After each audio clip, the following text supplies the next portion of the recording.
Queridos amigos, as nossas primeiras palavras são sempre da mais profunda gratidão pela oportunidade do trabalho, mas suplicando sempre a espiritualidade amiga desta casa que nos ampare e nos intua. Nós temos cada dia mais ter consciência por que somos convocados, para os trabalhos. Às vezes, nós achamos que nós somos convocados para os trabalhos porque nós somos bons, ou porque já estamos com corações generosos. Não. Nós somos convidados por absoluta misericórdia. Possivelmente, se eu não tivesse hoje, na minha vida, os compromissos que eu tenho, num dia de hoje não sairia de casa. Acima de tudo, por medo. Nós estamos com medo. Medo de viver. Nós estamos trancafiados. Mas nós temos uma doutrina que nos traz um esclarecimento e que nos bota de pé e que não bota mais na conta de ninguém a responsabilidade de nada que nos aconteça. Isso já é importantíssimo. Quando eu fui ver, começar a ler, estudar, pensar, refletir, a primeira coisa eu levei absolutamente um susto, porque o tema era os espíritos durante o combate. Mas isso já foi há alguns dias que eu comecei a ler. Só que quando eu realmente sentei para fazer o trabalho, ou para refletir sobre o trabalho, foi que eu descobri que nós iríamos estudar isto no dia 7 de setembro. Estranho, né? Exatamente. Quando se comemora a independência do Brasil, de uma forma ou de outra, sempre houve um combate. E hoje, nós estamos vivendo outros combates. Quando nós pensamos, comparamos o Brasil com outros países no mundo, nós acreditamos que nós não vivemos um clima de guerra, mas nós sabemos que vivemos. E não apenas a guerra que tem o soldado, que tem o general, que tem o exército, tem a marinha, não. Veja que há poucos dias nós estávamos com todas as forças na cidade. Então, o que é que nós precisamos aprender? Que guerra é esta que está dentro dos nossos sentimentos e dos nossos corações? Muitos de nós que aqui nos encontramos, estamos falando dos encarnados e dos desencarnados, já não trazemos em nós a necessidade de pegarmos em armas verdadeiras, para ir, como estamos vendo, muitos dos nossos irmãos pelo mundo todo. Mas nós estamos travando a pior de todas as guerras, a guerra mais difícil, que é a guerra que existe dentro de nós. Existe uma violência que está dentro de nós. E é esta que nós precisamos trabalhar. Então, nós continuamos em estado de guerra, sim. Porque tudo que está à nossa volta faz com que este homem velho, a todo momento, se apresente. Então, é um desafio, todos os dias. Eu sempre digo, já devo ter contado aqui, que eu considero isso um presente de Deus, Fazer um trabalho evangélico dentro de um presídio. Então, uma das perguntas que me vem, quando eu chego lá, eu vejo moças trabalhando, agentes penitenciários, moças lindas, jovens, que não chegam a 30 anos. O que é que leva uma pessoa a optar por esse trabalho? Será só que é porque trabalha menos? Tem escala? O salário é bom? Dá poder? E arriscar o tempo todo da sua vida? Então, você tem isto entre os que trabalham e, para mim, em particular, o que esta experiência me trouxe? Trabalhar o pior de todos os meus defeitos, que é o julgamento. É gorda, é feia, esse cabelo está ridículo, essa roupa não caiu bem, está atrasada, falou besteira. E lá, é o único lugar onde eu entro em busca de uma única coisa, o de que cada uma daquelas meninas tem para me dar de melhor. Sem qualquer curiosidade, o que fizeram? Por que estão aqui? Quantos mataram? Quantos roubaram? E essa segunda-feira passada, uma delas me trouxe essa confirmação e que me trouxe assim, uma enorme alegria do serviço. Quando ela virou e disse assim: eu já observo a senhora há algum tempo e a senhora tem uma virtude. Ih, meu Deus do céu, o que é isso aí? A senhora, em momento algum, nos pergunta qual é o nosso artigo. E eu disse para ela: o que você fez já lhe botou aqui dentro. Vocês já foram julgadas. Não me cabe mais nenhum julgamento. Agora, uma coisa eu sei, que o que vocês têm de melhor, vocês me dão. Carinho, educação.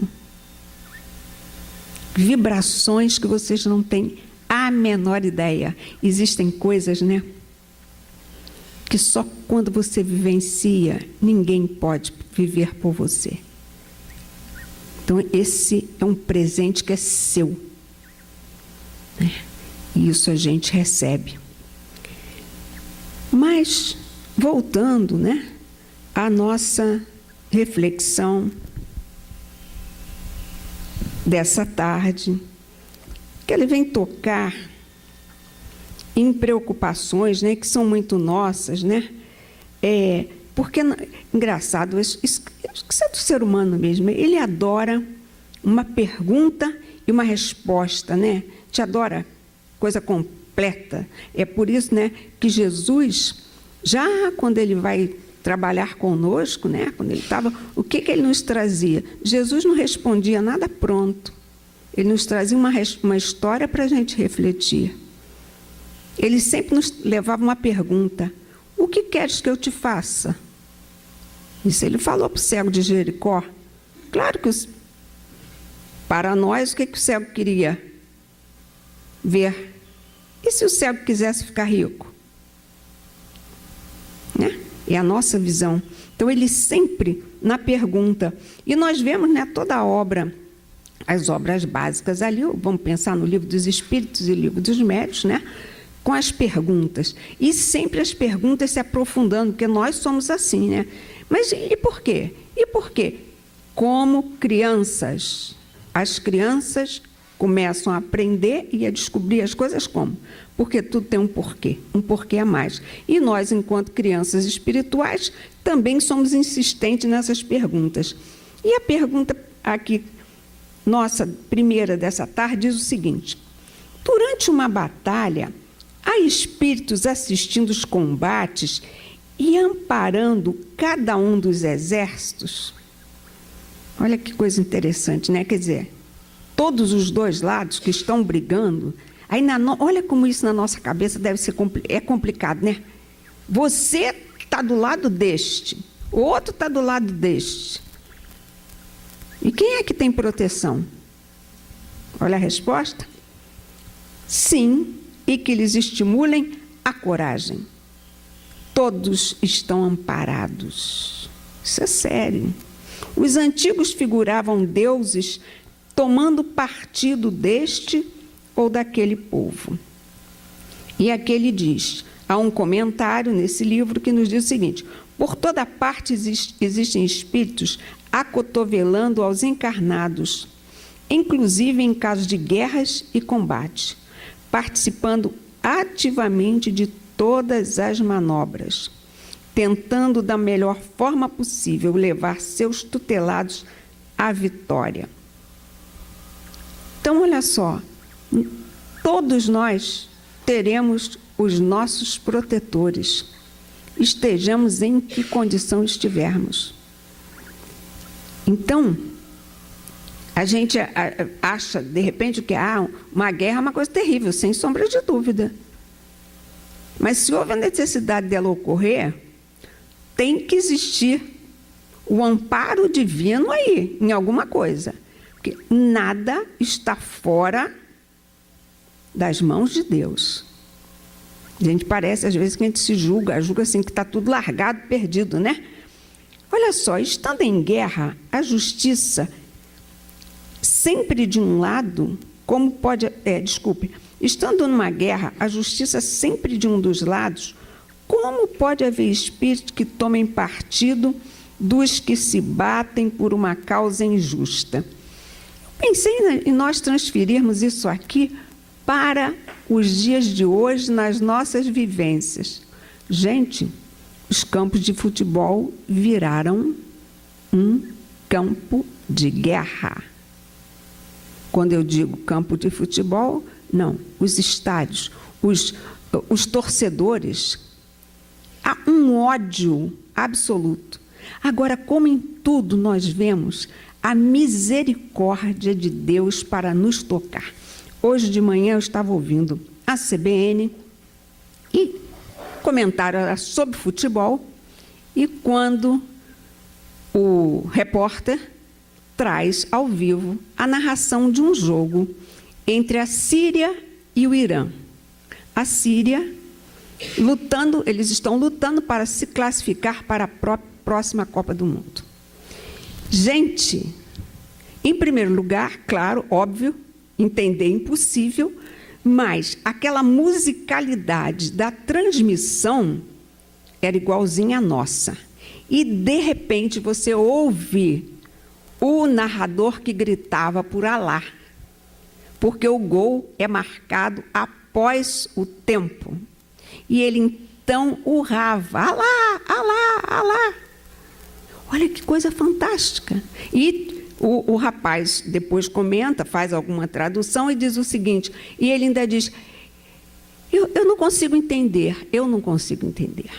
Então, olha só, um país acabado na guerra, mas está lutando com outras armas para levantar, para mostrar o seu país ao mundo, pelo esporte, pelo futebol.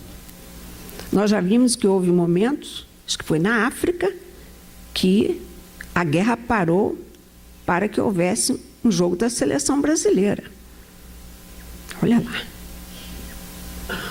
Então, é o sentimento da pátria, aí de uma outra forma. Então, eles estão defendendo a pátria com outras armas, com a arma do esporte.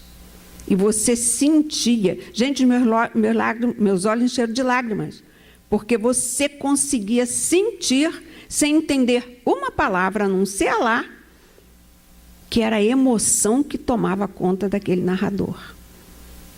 Então, nós precisamos ter isso muito claro, porque aqui nós estamos entre nós, entre brasileiros, se matando, literalmente se matando, porque nós não aceitamos aquilo que é diferente, né? Se não torce pelo meu time, não presta. Se não torce pelo meu partido, não presta. Se não torce... Outro dia, por exemplo, eu vi, gente, uma definição de música que eu fiquei apaixonada. É o João Marcelo Boscoli. Eu todo dia digo que eu não vou fazer isso, mas eu não me conformo. Vírgula. Filho da Elis Regina. Tinha que ser maravilhoso, né? Que faz o seguinte comentário: não existe música boa, existe a música que a gente gosta. Perfeito. Às vezes a gente gosta de uma música, a gente não sabe por que gosta. Simplesmente, absolutamente ama, gosta. E a gente quer dizer, isto é música brasileira, isso é música não sei o quê. Não. A música boa é a que a gente gosta. Né? Eu achei extremamente pertinente essa definição. E é isso que, quando a gente consegue respeitar, eu gosto disso, ele gosta daquilo, quando há este respeito, aí é que tudo se torna diferente. Porque o que vai prevalecer? Amor. Né?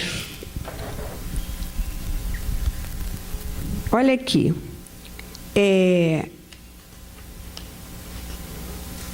Podem alguns espíritos influenciar o general na concepção de seus planos de campanha? Sem dúvida alguma. Pode influenciá-lo nesse sentido, como em relação a todas as concepções. Gente, ninguém vai assumir um papel, um posto de destaque em situações sérias, graves, sem um propósito. Né? Em tudo há um propósito. Então, isso aí, nós precisamos... eu sei que isso às vezes é muito difícil diante do mundo e de tudo que nós estamos vivendo. Os líderes que nós temos em todos os campos, não estou me referindo ao nosso país em especial, estou me referindo a tudo. Nós estamos vendo o comando. Por quê?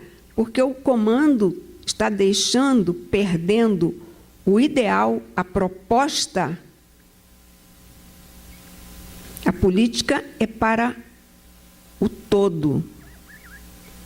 A política é uma coisa que é para ser pública, de todo mundo, e não para mim, para o meu bolso, para os meus interesses. E nós estamos vendo isso em função de quê? De todo um egoísmo social que nós estamos vivendo. Então, nós achamos e até desculpamos.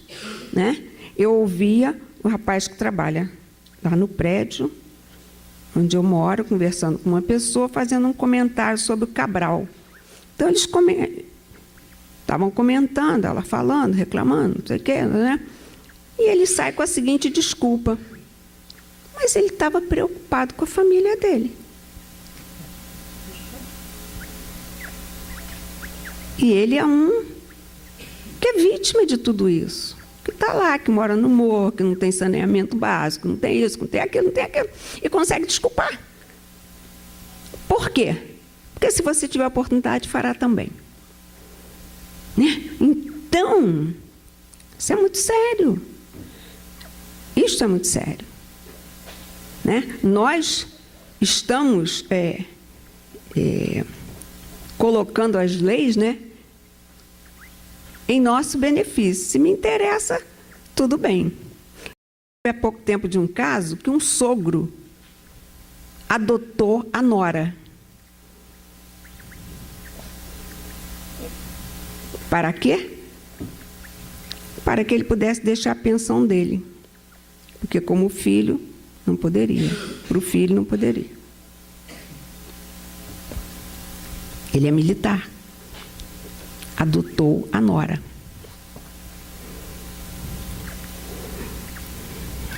Então, nós precisamos pensar, né? Aí a gente reclama daqueles que estão aí pela rua nos assaltando. E quem é que realmente está nos roubando e nos assaltando, né? Não sei. Eu só sei que eu ouço eles lá se divertindo, viu, gente? Jogando bola. Esse presídio que eu vou, são 4 presídios juntos, literalmente. As portas são um seguido a outra. Só que o campo, a área livre, né? Onde estão os presos especiais, ele dá exatamente agarrado ao meu. E a gente nunca ouvia, normalmente era sempre, nosso período de atendimento era silencioso. Agora, quase sempre acompanhado da gritaria do jogo, né? Estão jogando bola, felizes. Mas eu digo lá para as meninas, quando elas dizem que elas estão lá inocentes, embora que a gente não acredite, logicamente, nisso, né? Mas, queridas, não foi dessa. Foi de uma outra, né? Então, não há inocentes aqui dentro. E uma das vezes teve um caso até muito engraçado, que teve uma... Sou inocente. Rezando é que você não estava, né, querida? Dona Leda, eu estava rezando. Eu estava até com a Bíblia. Só tinha cocaína na minha bolsa. Ah, bem. Parece uma brincadeira, mas veja bem como funcionam os conceitos, né? E tinha uma muito engraçada que ela dizia o seguinte: Deus é o nosso parceiro ou advogado. Quando a gente chega em casa, depois de ter aprontado uma, graças a Deus, muito obrigado. Mas quando a gente vai preso, é também o primeiro que a gente grita, por favor, me tira daqui. É o nosso advogado. Está falando de quê? Da nossa condição espiritual. Estamos nós. Olha lá. Poderiam maus espíritos suscitar-lhes planos errôneos com o fim de levá-la à derrota? Podem, mas não tem ele o livre-arbítrio? Se não tiver critério bastante para distinguir uma ideia falsa, sofrerá as consequências e melhor faria se obedecesse em vez de comandar. Gente, o livro dos Espíritos é o máximo, né? Porque olha aqui, é tão óbvio. Olha lá, eles poderiam ser tocados, né, por alguma coisa errada que leva. Aí diz que é claro que pode. Gente, veja se não é isso que acontece na nossa vida. Vamos pensar naquela guerra nossa aqui, lá de dentro, né? Está pensando que não vai me pagar? Vai. Pode deixar que vai. Vou me vingar. Você pode sair por esse caminho. Mas você tem o livre-arbítrio. Será que vai valer a pena? Deixa eu dizer que sou boba mesmo. Deixa para lá. Não vale a pena. Você teve a opção de continuar ou de desistir. E aqui, ao se referir a alguém que está com uma responsabilidade, gente, a responsabilidade de um comando, de uma decisão. Isso é muito sério. E, gente, nos cabe um trabalho. Não é nem um trabalho. Nos cabe um papel. Nós não podemos fazer nada diante de certas situações que nós vemos. Mas nós temos um instrumento, nós temos a maior de todas as armas, que é a oração. Que é a oração. Então, vibrar por esses, gente, que estão à frente, para que tenham lucidez, para que em algum momento eles percebam o que estão fazendo, as decisões que estão tomando. E isso nós podemos fazer. Quantos chegam, a ideia, muitas das vezes, é muito boa, ou pensa-se que é boa, e depois nós vamos vendo que não é bem aquilo. Então, nós precisamos fortalecer aqueles que estão à frente, como esses aqui, que eles estão dando um exemplo preciso, de estar comandando numa guerra. Porque a gente precisa ter esta humildade de se reconhecer incapaz para certas tarefas.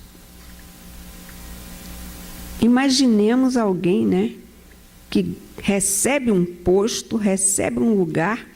Quem viu o discurso do rei, o filme fala bem disso, né? Alguém que tinha consciência absoluta que não dava para aquilo. Desesperado. Ele tenta o que ele pode, né? Porque você, para certos cargos, para certos lugares, você precisa, sim, de uma postura. Quando eu falo postura, não é de altivez, não. Cada lugar você precisa ter uma postura de falar, de receber, de acolher. As casas espíritas, às vezes, falham. Aí os nossos irmãos evangélicos chegam numa igreja evangélica pela primeira vez. Tapete vermelho, querido. Te acolhem com todo o carinho. E às vezes essas coisas não acontecem, né? Nós precisamos trabalhar isso. Então você tem que reconhecer que para aquele lugar, para aquilo ali, não dá. Eu lembro, eu tinha uma colega que trabalhava comigo na escola, que ela dizia assim, eu não consigo, digamos, é um projeto, eu não sei fazer, eu não sei planejar. Agora, se alguém me der pronto, eu sei fazer. E há outros que sabem planejar e não sabem executar. Falta algumas coisas. Ele imagina aquilo tudo, mas nós vemos os trabalhos das escolas de samba. Cada um tem seu papel, cada um tem seu lugar. E tem que ser o quê? Responsável por aquela tarefa, porque um não vai dar conta, né? Olha só. E por que a gente também pode, né? Eu acredito que muitas das vezes essas escorregadelas, como fala aqui nesses planos errôneos, eles estão exatamente para nos testar. Vamos ver se você tem força, se você tem perseverança. Se você, olha lá, veja lá se você vai desistir. Quando eu trabalhava no Anália, eu fiquei responsável durante 15 anos sobre a escola. Lá tinha uma escolinha de apoio, onde as crianças, né, frequentavam as escolas do município e lá tinha um apoio escolar. E houve um ano, assim, logo que eu comecei, não foi? Logo que eu assumi este papel, eu tinha um dia na semana que era um grupo muito difícil. Qual é a primeira medida que você faz? Você começa a não ir naquele dia, né? Se é de tarde, você só vai de manhã, você vai... Eu tinha que estar lá todo dia. Eu ia, então. Aí, um dia, a presidente da casa virou e disse assim para mim, Leda, menina, encontrei uma mensagem de Anália, mas eu esqueci de trazer hoje. Mas é uma mensagem antiga, sei lá. Eu só sei que ela diz, não sei bem direitinho, ela só diz assim, que você, para alcançar um objetivo, você precisa contornar alguns obstáculos. Eu disse, traz, mas, gente, em momento algum, eu tomei aquilo como sendo para mim. Eu achei que ela estava falando só, né? E os dias se passaram. Quando eu me dei conta do que ela quis me dizer. Não era fugindo daquelas pessoas que eu iria resolver o problema. Muito pelo contrário. Eu precisava estar ali perto para contornar, para entender. Gente, Deus é tão bom, que a gente não percebe, a gente custa perceber os caminhos que eles vão botando na nossa vida, né? Como é que ele nos conduz. Eu participo de um grupo que tem 21 anos, de preparar enxovais de bebê. E eu sempre disse 2 frases. Olhem bem as frases que eu digo. Não gosto de trabalhar com criança pequena. Quando dava aula, só gostava de adolescente, de preferência aqueles que ninguém queria. Porque como eu não era muito delicada, nosso vocabulário ficava mais próximo, a gente se entendia bem. Ô, cara, vamos jogando chiclete fora. Né? Não pode, meu filhinho não dava. Então, tudo bem. Não gostava de trabalhar com criança pequena. Nunca trabalhei na creche do Anália. Fui trabalhar com enxoval de bebê. Eu cuido indiretamente. Por quê? Eu sou aquela que eu me preocupo que a roupa seja macia, seja bem feita. Eu sou a cuidadora. Outra coisa, não gosto de trabalhar com idoso. E a minha casa tem um asilo. O que foi que Deus fez para mim? Me botou nesse grupo, que eu comecei aos 49 anos e cheguei aos 70 lá. Ou seja, Deus me colocou envelhecendo junto com todas. Então, a mais nova tem 43 anos, que é o bebê. Depois a outra tem 50 e a mais velha tem 91. E o marido desta de 91 tem 102. Então, você veja bem, neste caminhar, 70, 75, 80, está lá. Ontem meu marido disse que as viu chegando, ele disse, olha, era trágico quando o táxi parou. Sai uma de bengala, sai a outra assim. Cada um. Aí hoje, eu consigo entender. A que está surda, porque eu estou ficando. A que está mancando, porque eu estou há meses com o nervo ciático enlouquecendo a minha vida. Olha, a irritação da velhice, né? Então, a gente vai vendo o quê? Deus não nos tira a prova. Ele nos coloca de uma outra forma. E quando a gente vê, está lá no meio. Então, qual foi o desafio desta vida? Conviver. Aí você vai ser professora, você vai trabalhar com um monte de gente, escola, aluno. Aí você vai conviver, igreja católica, encontro de casais com Cristo. Coisa mais importante que eu acho que eu fiz na minha vida, maravilhoso. Cheguei a ponto de ser coordenadora geral do encontro, trabalhar com mais de 700 pessoas. Olha aí. Aí tá. Aí depois entra o quê? A doutrina. Aprender a trabalhar com pessoas. Então, o tempo todo, a misericórdia do Pai, Ele não nos impõe. Tem uma maneira doce de nos oferecer aquele trabalho que, em tese, a gente não quer e não gosta. Por isso, a gente não deve negar quando alguém nos chama para um trabalho. Mas eu não gosto muito disso, não. Acho que eu não dou para isso. Tenta. Não dá mesmo? Tudo bem. Não gosta, vai ser infeliz demais? Mas é esta tentativa. Por que é que eu preciso? Porque, gente, você só trabalhar com aquilo que você gosta é muito fácil, né? Pensa bem. É muito fácil. O desafio é como trabalhar e aprender com aquilo que é desafiador. Mas eles nos sustentam, eles nos amparam.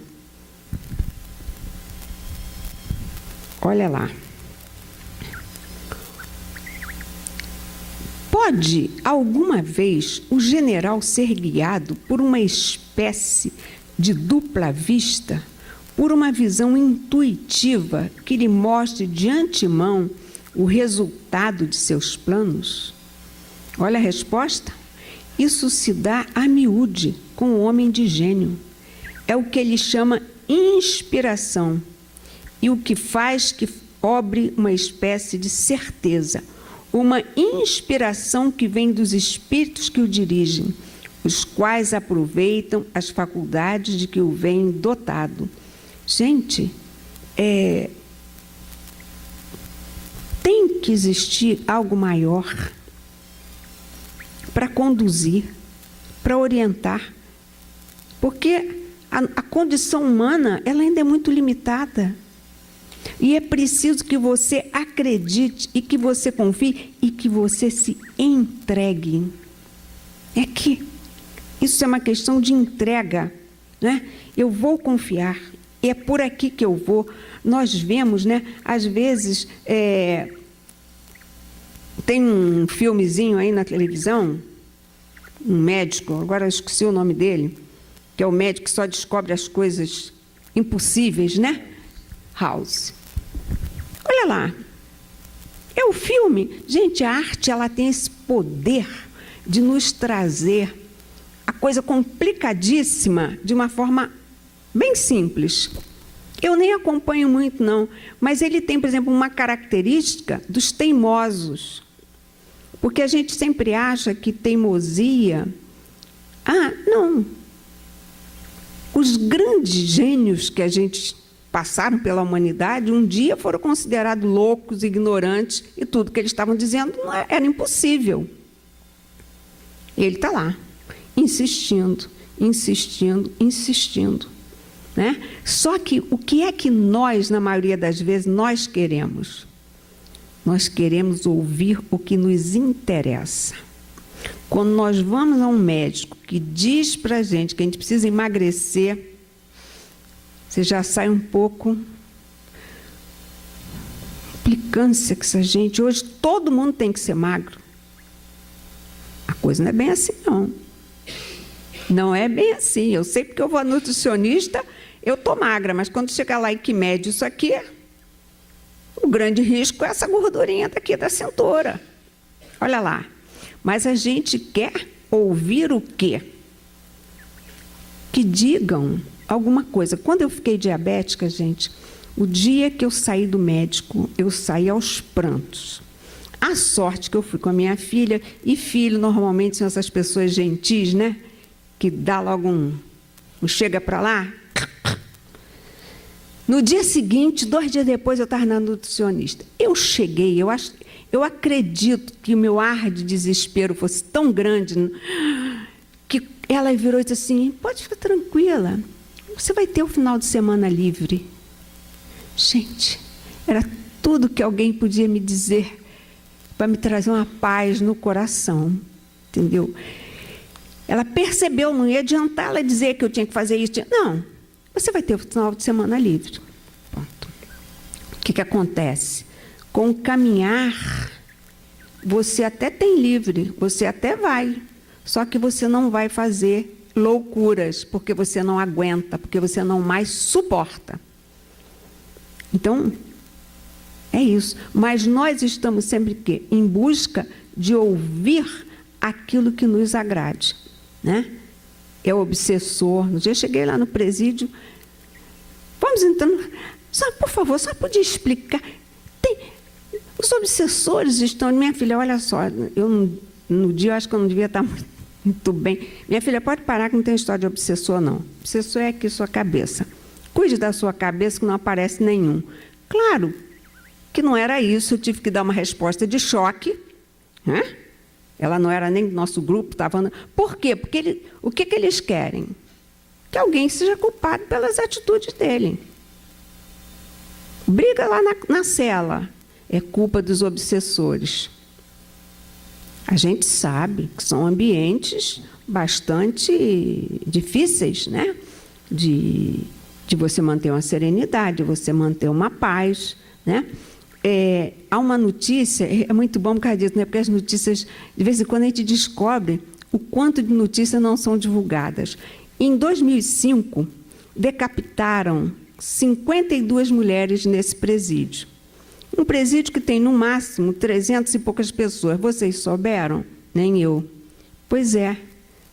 Mas lá, um dia uma agente, pedindo para levar o nome dela, a senhora leva meu nome lá para o seu centro? Porque aqui tem dia que o momento é muito difícil. E aí trouxe, contou essa situação, que já tinha sido contado pelas detentas, mas às vezes você não acredita muito, né? Porque elas dizem, a gente vê elas por aí na janela, não sei o quê, elas andam aqui por dentro. A gente acredita, mas 52? Como é que isso não saiu na mídia? Ninguém sabe? Pois é. Entendeu? Isso é um presídio pequenininho, que tem 300 e poucas pessoas só. Né? Então, a gente precisa estar sempre muito atento. Porque tudo isso, gente, está absolutamente à nossa volta. Então, nós temos que estar atento ao que é que nos intui, o que é que diz para a gente, olha, tomar cuidado, isso acho que hoje não vai dar certo. Né? Eu vejo, às vezes, e não me considero nenhum homem de gênio, às vezes simplesmente vai sair dia de segunda-feira, dia do presídio, coisa estranha, hoje acho que não vai dar lá. Você chegar lá, não pode entrar. Tem batida, tem alguma coisa. Então, a gente já é, às vezes, avisado. Né? No tumulto dos combates que se passa com os espíritos, no tumulto dos combates, que se passa com os espíritos do que sucumbem? Continuam, após a morte, a interessar-se pela batalha? Alguns continuam e outros se afastam. Eu acho que isso aqui, na verdade, gente, a batalha, a gente poderia transferir todas essas questões aqui, claro, por favor. Elas estão querendo esclarecer para nós tudo o que acontece nas guerras, nos campos de batalha, mas nós temos, em todas elas, nós podemos transferi-las para a nossa vida, para a nossa batalha interior. Daqui. Quantos de nós, eu não participo, mas os companheiros daqui que participam, sabem melhor do que eu, das reuniões de esclarecimento, né, que se chamava de desobsessão. Essas pessoas, quantos estão lá desencarnados há não sei quanto tempo, não sabem nem que partiram. Continuam lá do mesmo jeito, quando eu digo do mesmo jeito, acreditando nas mesmas coisas, achando que estão vestidos assim, fazendo isso, fazendo aquilo. Então, imaginem num desencarne, num combate, que possivelmente são partidas violentas, inesperadas. Está aqui, pisou ali numa bomba, pum, voou. E aí? Até tomar consciência desse estado. Nós, às vezes, tiramos um cochilo depois do almoço, né, não? Tira aquele cochilo, daqui a pouco a gente acorda. Ué, onde é que eu estou? Que dia é hoje? É de manhã ou de tarde? É de madrugada? Estou na cama ou estou no sofá? Será que já desencarnei? Né? Até isso a gente vai poder pensar, porque até que, de repente, você volta a uma lucidez. Imaginemos isso num estado difícil, como esse, né? De muita dor, de muita partida, de muitos ali desencarnando. Que loucura, literalmente, né? Alguns continuam a se interessar e outros se afastam. Alguns, porque até não vão nem perceber que partiram. Então, continuarão em guerra, né? Após a morte, os espíritos que, como vivos, se guerreavam, continuam a considerar-se inimigos e se conservam encarnecidos uns contra os outros. Nessas ocasiões, o espírito nunca está calmo. Pode acontecer que nos primeiros instantes depois da morte, ainda odeie o seu inimigo e mesmo o persiga. Quando, porém, se restabelece a serenidade das ideias, vê que nenhum fundamento há mais para a sua animosidade. Contudo, não é impossível que dela guarde vestígios mais ou menos fortes, conforme o seu caráter. Gente, eu achei essa resposta aqui muito generosa, achando todo mundo bonzinho. Toda família tem um parente complicado, né? E no Natal é mais complicado quando fraternalmente se encontram, né? E aí você guarda há 15 anos aquela palavrinha da sua cunhada detestável, que reclamou da farofa que você levou. Se você guarda a farofa por 15 anos. Já pensou os inimigos de uma guerra? Tomara que eles sejam melhores, né, do que a gente brigando lá com a cunhada. Nós nos apegamos, né, a essas, né, a essas palavras, a gestos, a coisas que alguém um dia nos disse. Nós trazemos, gente, marcas, muitas das vezes, né, que são resultados da nossa vaidade. E a gente se agarra. Por isso os psicólogos têm tanto trabalho, né? Por quê? Nós adoramos botar a culpa de todos os nossos enganos em quem? Em mamãe. Se mamãe era boa, porque foi carinhosa demais, deixou demais. Se era dura demais, é porque era dura demais. Mas no outro dia, gente, eu ouvia uma palestra sensacional do Haroldo Dutra, onde ele começa a contar que uma moça, aos 16, acho que 17 anos, sai da sua cidadezinha de interior, vai trabalhar de empregada numa casa em Belo Horizonte. Lá, o dono do patrão se engraça com a menina e ela engravida. Bem, o que a família fez? Pegou o rapaz, tirou da cidade de Belo Horizonte, mandou para algum lugar longe, e pegou a menina que voltasse para o seu lugar. Lá ela chega, pobre, sem nenhum... A família também, vai ficar difícil. Volta.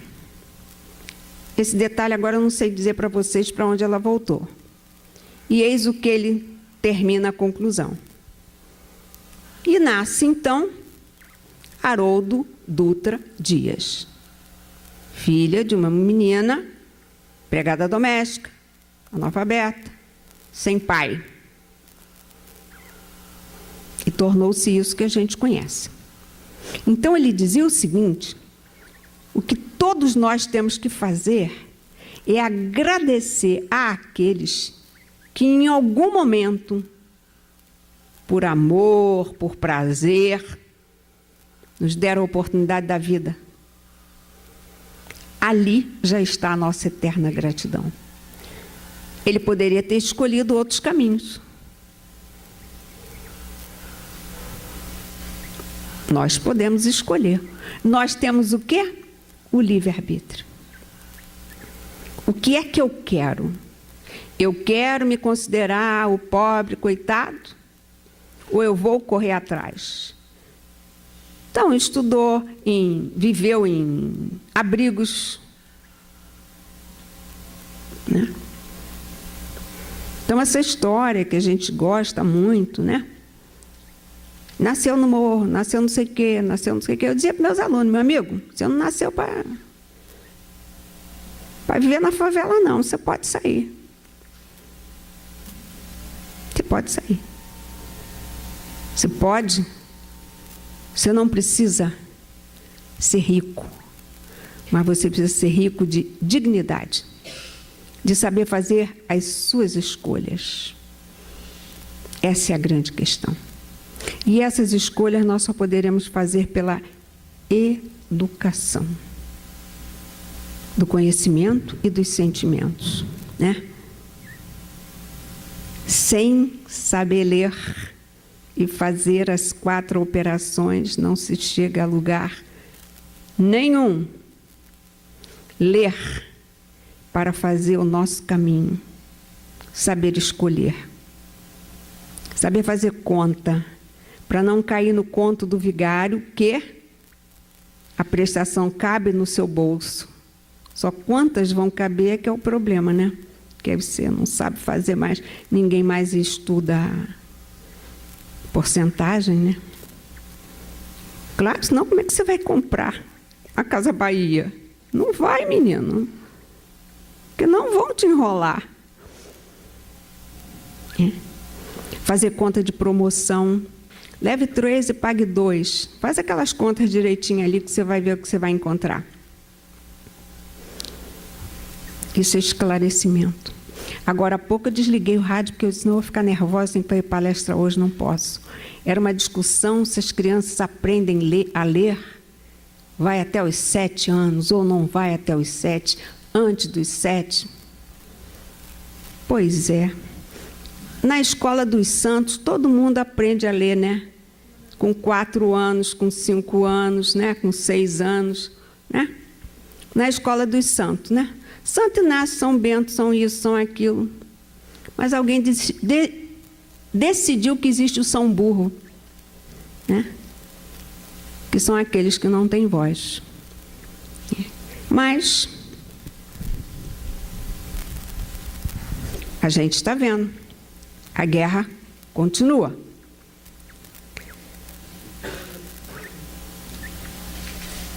Aqui, gente, algo de verdade haverá nos pactos com os maus espíritos? Não, não há pactos. Há, porém, naturezas mais que simpatizam com os maus espíritos. Gente, hoje não vai dar para a gente terminar isso aqui, que agora é sobre os poderes dos talismãs, de não sei o quê. Gente, nós vamos guardar sempre uma coisa. Todo poder está em nós, para o bem e para o mal. A escolha é nossa. E isso, gente, é a pior coisa da doutrina espírita.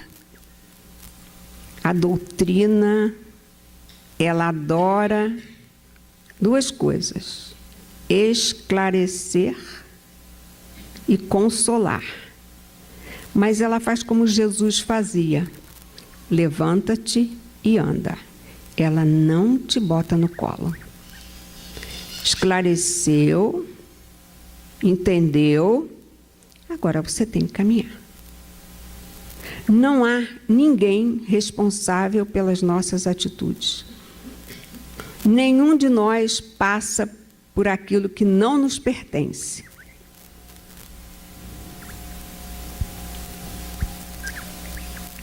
É terrível, né? Como era bom a gente dizer que é culpa dele. Ai, como seria bom.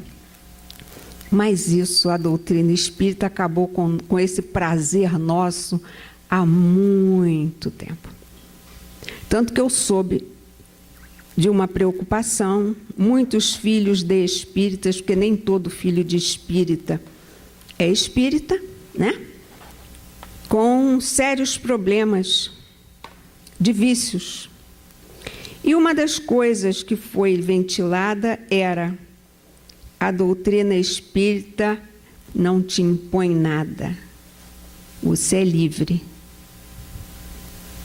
Mas a semeadura é livre, mas a colheita é obrigatória.